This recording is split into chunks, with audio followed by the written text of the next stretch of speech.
아이온큐 CEO의 챗GPT 전략, 큰 프로그램을 위한 아이온큐 양자 컴퓨터. 아이온큐 양자 컴퓨터 같은 경우에는 거대 모델, 그러니까 큰 프로그램을 돌릴 수 있도록 만드는 것을 목표로 하고 있었고, 그렇게 계속 만들어지고 있고요. 여기서 큰 프로그램을 돌릴 수 있다는 얘기는 작은 것도 돌릴 수 있다는 말과도 같습니다. 그만큼 시장 규모가 커진다는 얘기고요. 피터가 AI에 집중하고 있다는 것도 중요한 부분이고요. 큰 프로그램이라는 건 생각보다 꽤 중요한데, 타 경쟁사에서 봤을 때 양자 컴퓨터를 만들었다고 할지라도 해당 양자 컴퓨터가 큰 프로그램을 돌린다는 건 다른 문제고요. 최적화 문제를 풀 수 있다는 것도 별도의 문제입니다. 그거는 해결해야 될 허들이고요. 양자 컴퓨터를 만들었어도 이런 큰 프로그램을 돌리지 못하는 양자 컴퓨터들 또한 많습니다. 그래서 아이온큐에게는 이 부분이 큰 이점이고요. 아이온큐 CEO의 챗GPT 전략과 본질. CEO 피터는 현재까지 아이온큐를 봤을 때 이제부터 승부처라고 판단했을 가능성이 아주 높아 보입니다.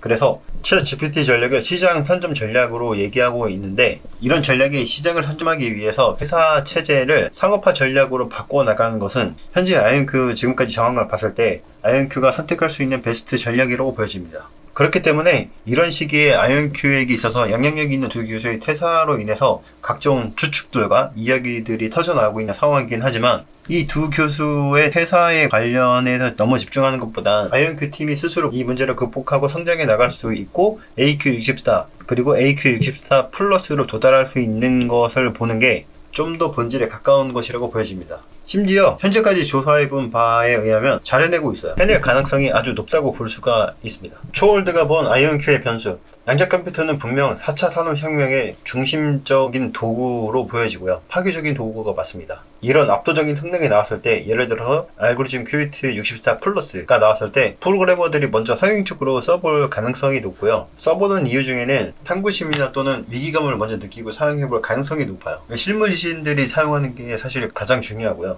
이랬을 때 여러 양자 컴퓨터들 중에서 선택하는 이유 중에 하나가 유저 친화적인 인터페이스가 굉장히 중요하거든요. 그래서 사용적인 거부감을 줄여주는 게 굉장히 중요합니다. 생각보다. 그래서 처음 양자 컴퓨터가 도입 시 기존 프로그래머들이 거부감을 가질 수 있지만 이를 낮춰줄 수 있는 것이 되게 중요하고요. 그래서 양자 컴퓨터의 실제 사용 사례들하고 쉬운 예제들이 많이 있는 게 중요합니다. 즉, 활용성이 있는 다양한 예제 코드들을 많이 배포하는 것이 마케팅 포인트에서 중요한 포인트 중에 하나라고 볼 수가 있습니다. 변수 두 번째, AQ64나 AQ64 플러스의 실패 가능성도 없다고는 할 수 없겠죠. 하지만 현재까지 봤을 때 그럴 가능성은 매우 낮아 보이고요. 그보단 AQ64 플러스에 도달하면서 매출이 일어날 수 있는가가 가장 중요한 포인트로 보여집니다. 아이온큐가 선택한 상업화 전략이 어디까지 도달할 수 있는지가 변수가 될 것 같고, 장기간 지켜봐야 될 필요가 있습니다. 이 부분은. IT 개발 프로세스, 퇴사와 10년. IT 분야의 프로세스를 보면 프로젝트가 초반에 시작될 때 중역들이 많이 있어요.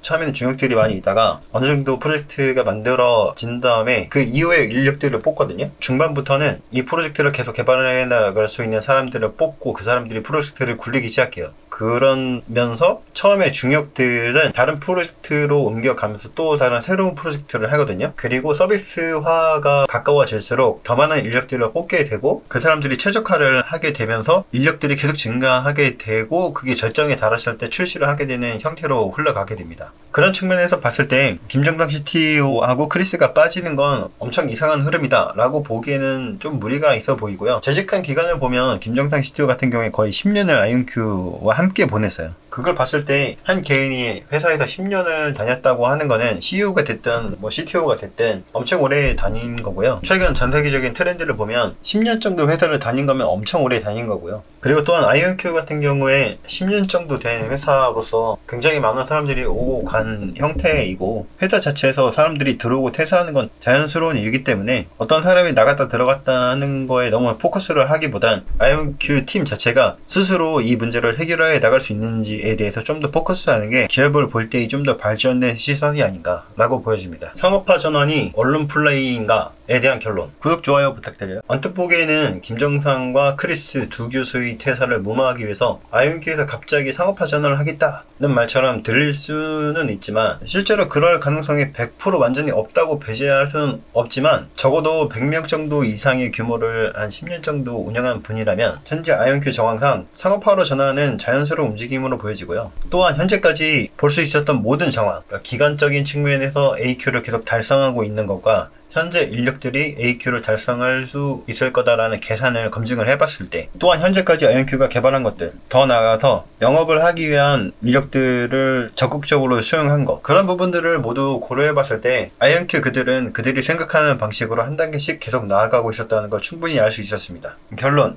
아이온큐 그들이 상업화를 외치는 부분에는 그 이유와 근거가 충분하다고 판단해 볼 수 있고 언론 플레이라고 보여지진 않는다는 것이 결론입니다. 애플에서 아이온큐를 인수할 수 있는 가능성, 이 부분은 예측적인 비중이 좀 높아요. 그래서 참고 정도로만 들어주시면 좋을 것 같은데, IBM이나 엔비디아가 아이온큐를 인수할 가능성이 아예 없다고는 할 수는 없지만, 애플 같은 경우를 보면 최근 자율주행 사업을 접은 부분이 있고, 이 자율주행을 접었다는 얘기는 인공지능 쪽으로 뛰어들겠다는 얘기거든요. 그러니까 애플의 지금 상황들을 보게 되면 실질적으로 애플은 현재 다른 빅테크들에 비하면 인공지능 쪽에 많이 뒤쳐져 있는 모습이고요. 그러다 보니까 자율주행 자동차를 접은 거는 어찌 보면 당연한 수순으로도 볼 수가 있어요. 기술이 그만큼 올라오지 않은 상태이기 때문에, 그리고 내부적으로 봤을 때도 무리하게 계속 진행을 하면 이건 답이 없다라고 느꼈기 때문에 한 10년 정도 진행을 해온 애플의 입장에선 뼈아프긴 하지만 이걸 접은 거고요. 그래서 애플 내부에서는 이런 위기감이 되게 높은 상황이다 라고 좀 보여져요. 그래서 애플이 이 시장을 뛰어넘을 수 있는 카드로 생각해 볼 수 있는 거는 양자 컴퓨터를 떠올릴 수 있을 거라고 보여지고요. 그래서 성능적, 비용적인 측면에서 모두 다 뛰어넘으려면 양자 컴퓨터밖에 대안이 없다. 그렇기 때문에 애플이 양자 컴퓨터 회사를 인수할 가능성이 상당히 높아 보인다 라는 것이 저의 추측입니다. 아이온큐 내부에서 패탕이 애플 출신이고 양자 컴퓨터를 만들 수 있는 사람이기 때문에 애플 측하고도 소통할 수 있다고 생각해요, 충분히. 그리고 실무진이 이렇게 얘기할 때는 그 파워가 있기 때문에 애플 쪽에서 아이온큐도 알고 있지 않을까 라는 가능성에 좀 무게가 어느 정도 갈 수 있다고 보여지고요. 중요한 건 이제 앞으로 아이온큐가 어떤 퍼포먼스를 내는가가 되게 중요한 부분으로 보여집니다. 애플이 인수한 상황들을 보면 지난 10년 동안 30개의 AI 스타트업을 인수를 했어요. 구글은 21개의 스타트업을 인수했고, 애플이 인수한 상황을 좀 보면 애플은 지난 10년간 AI 스타트업을 인수한 게 30개 이상, 그러니까 22개나 되죠. 이렇게 1위를 달리고 있고요. 그럼에도 뒤지고 있는 거 보면 AI 스타트업이나 회사들을 인수를 늦추진 않을 것 같아요.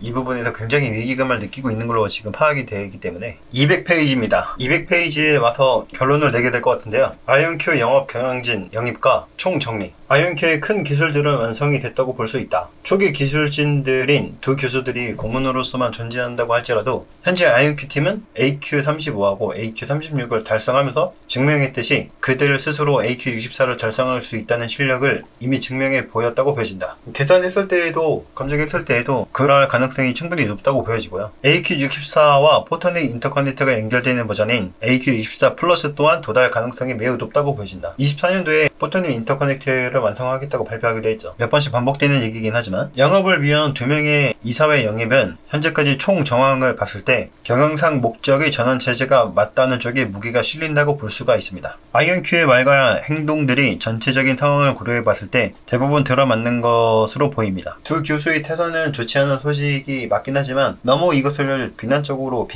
볼 필요는 없어 보여지고요. 총정리, 아이온큐의 기술력과 경쟁력은 여전히 좋은 포지션에 있다고 보여집니다. 연간 약 2조 매출을 내는 전 회사 CEO의 어록이 있었는데요. 했던 말들 중에서는 인도 시장이 열렸다. 이런 시장에서는 결과가 어떻게든 무조건 뒹굴러야 된다. 실패가 있다 할지라도 무조건 해야 되고 그 실패마저도 성공할 가능성이 매우 높다. 이 말의 결론은 뭐였냐면 시장의 형성과 산업의 방향성이 굉장히 중요하다. 그리고 거기에서 사업을 해야 된다 라는 얘기입니다. 초월대 의견을 좀 드려보자면 아이온큐가 목표로 하는 방향, 시장성, 산업의 방향성은 인도뿐만이 아니라 전 세계적으로 필요한 기술이며 최근 들어서 변화가 있었던 아이온큐이긴 하지만 여전히 양자 컴퓨터 분야에서 아이온큐는 매우 상위권에 위치해 있기 때문에 경쟁사 대비 기대가 되는 기업으로 보여집니다. 마지막 트랜지션 이미지가 될 것 같은데요. 아이온큐, 그들은 젠가를 복구하는 것 그 이상의 계획을 이미 예전부터 하고 있었다. 206페이지에 달하는 내용이었는데 소감을 잠깐 넣어봤습니다. 지금까지 시간을 내서 봐주신 분들께 감사합니다. 이 영상을 만든 건 생각보다 굉장히 긴 여정이었고요. 힘든 순간들도 진짜 많았습니다. 이런 여정이 여러분들에게 좋은 기억으로 남았으면 좋겠고 이 영상이 존재할 수 있었던 건 다 여러분들 덕분입니다. 도움이 됐다면 좀 더 좋을 것 같습니다. 감사합니다. 목이 쉬었어. 208페이지. 제가 준비한 내용은 여기까지고요. 구독, 좋아요 부탁드립니다. 정말 큰 힘이 되고 강연은 아니고요. 아무튼 감사합니다. 구독자 5명일 때 찍은 캡처인데 이거 보고서 감동의 샤우팅을 외쳤습니다. 정말 감사드리고요, 5분. 그리고 도움이 될 수 있는 정보를 공유할 수 있도록 노력하겠습니다. 감사합니다.